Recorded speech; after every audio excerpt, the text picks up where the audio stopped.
सप्तकोशीमा प्रवेश गरिसक्यौँ। तर सबैभन्दा पुरानो शैक्षिक हब म अहिले विराटनगर बसाएको क्रममा मैले तोयानाथ काफ्ले भन्ने एकजना मान्छे र जनक भट्टराई भन्ने उहाँहरूलाई पण्डितजीहरूलाई भेटेँ। उहाँहरूले गर्वले भन्नुभयो मैले यहाँ तपाईँहरूको स्कुलबाट पढेर आएको। मैले उहाँहरूको केही भिडियो क्लिप उहाँहरूको इन्टरभ्यू पनि मैले लिएको छु जुन चाँडै बाहिर आउँदैछ।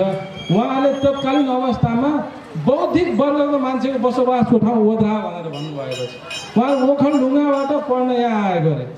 उहाँले त्यही कारण यो हाम्रो यस्तो शैक्षिक हब भएको ठाउँलाई हामीले अहिलेको युवा पुस्ता मलाई नै धेरै कुरो थाहा थिएन।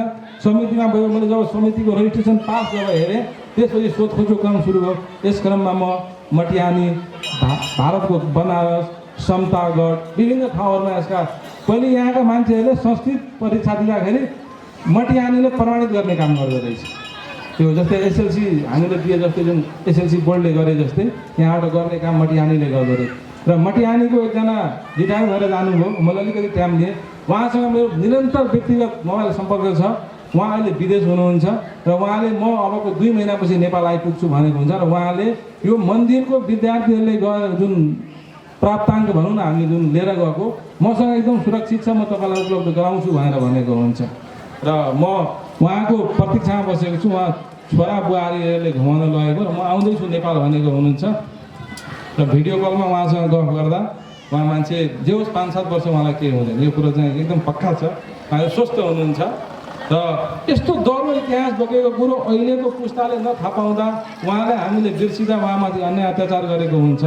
र सप्तकोशी नगरपालिकाले यदि भोलि स्थानीय शैक्षिक सामग्री स्रोत बनाउँदाखेरि पनि म भन्छु यति बलियो इतिहास भएको ठाउँ कहीँ पनि हामीले भेट्टाउँदैनौँ। उहाँ यति बलियो इतिहास भएको मान्छे एउटा उहाँले जीवनमा धेरै दुःखहरू पाउनुभयो। तर तत्कालीन अवस्थामा एउटा महिला भएर जीवनमा वैराग्य उत्पन्न भएर बनारसको काशीमा गएर पढेर विभिन्न गरेर अनि आएर यत्रो सारा सम्पत्तिलाई पुरै एउटा यस्तो वैज्ञानिक सिस्टमले उहाँले दिएर गएको हुनुहुन्छ।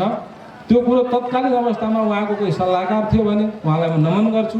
होइन उहाँको आफ्नै दिमागमा यो कुरो आएको थियो भने उहाँ वास्तवमा महापुरुष हो।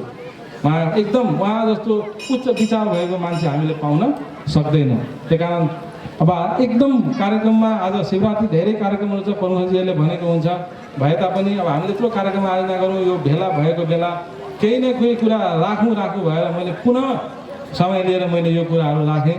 र नन्दमाया तिवारीले वास्तवमा अब म जब यो कुराहरू थाहा पाएँ उहाँप्रति श्रद्धा अझ मेरो उच्च बढेर गएको छ।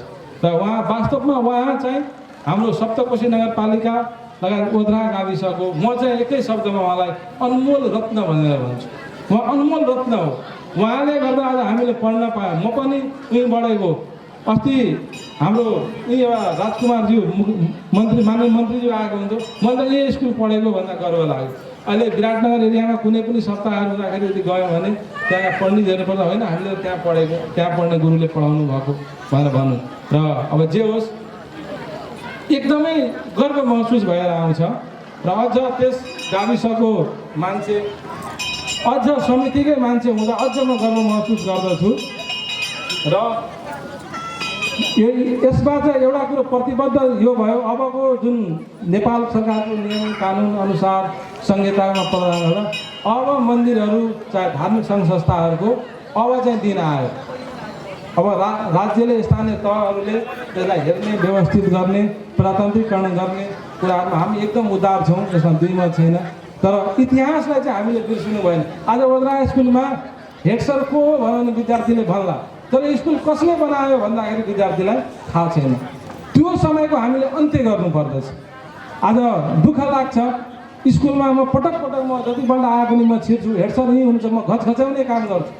मेरो हजुरबाले जग्गा दिएको भन्नु, मेरो छोरो मसँग भन्छ म स्कुल गएको थिएँ हजुरबाको नाउँ त छैन भनेर भन्छ।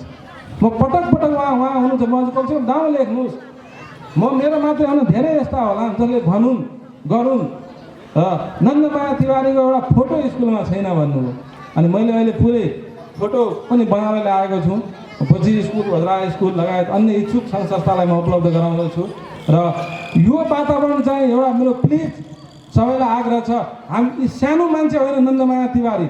नन्दमाया तिवारीले हामीले उच्च सम्मान गरेको छौँ, उहाँलाई भगवानको रूपमा मन्दिरमा राखेर हामीले पूजा त गरेकै छौँ। अब पालो यो समाजको हो, यो पालो अब समुदायको हो, यो पालो अब सम्बन्धित हामी सबैको, हामी युवाहरू एउटा पाटो छ। म समितिमा छु, एउटा पाटो हो। समिति बाहेक पनि हामीले उहाँलाई उच्च कदर गर्नुपर्दछ।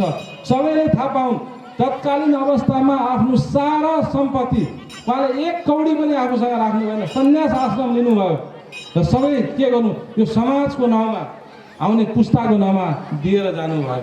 त्यो चान्चुने कुरो होइन।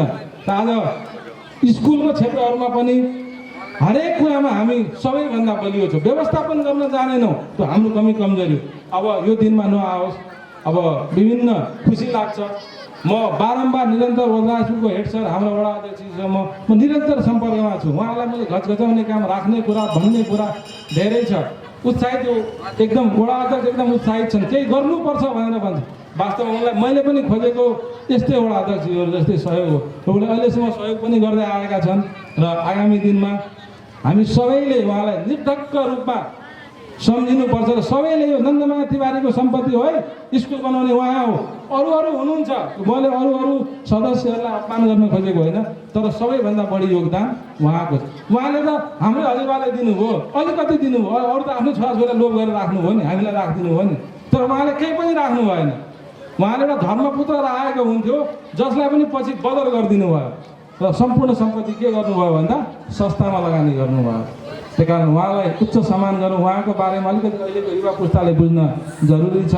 उहाँलाई चिनाउने, उहाँलाई प्रचार प्रसार गर्ने काम खास गरी ओद्रा स्कुलको हो।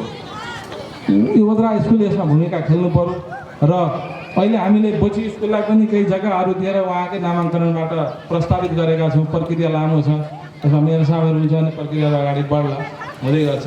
मैले समय लिएँ सबैलाई, अब तर यो भन्नै पर्ने कुरा थियो र मैले भनेको र म आफ्नो मन्तव्य यहीँ टुङ्ग्याउँछु। सबैमा नमस्कार।